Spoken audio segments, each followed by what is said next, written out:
تاریخ اور ڈپلومیسی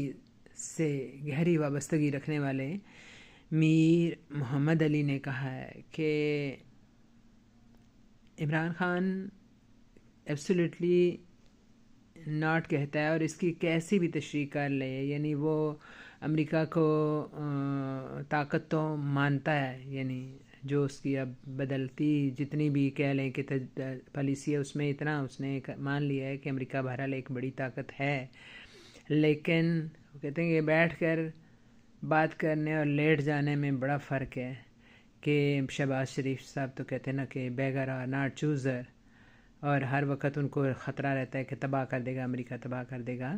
حالانکہ وہ کہتے ہیں کہ سعودیہ سے زیادہ ڈرنا چاہیے، جہاں سے آپ کو ریمیٹنس بھی آتی ہے، 70-80% پاکستان کی ریمیٹنس آتی ہے مشرق وسطیٰ سے، سعودیہ وغیرہ سے، تو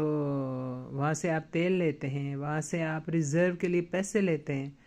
تو وہاں وہ ایک پالیسی آپ کی اناؤنس کر دیں اور کہیں کہ چلو جاؤ، تو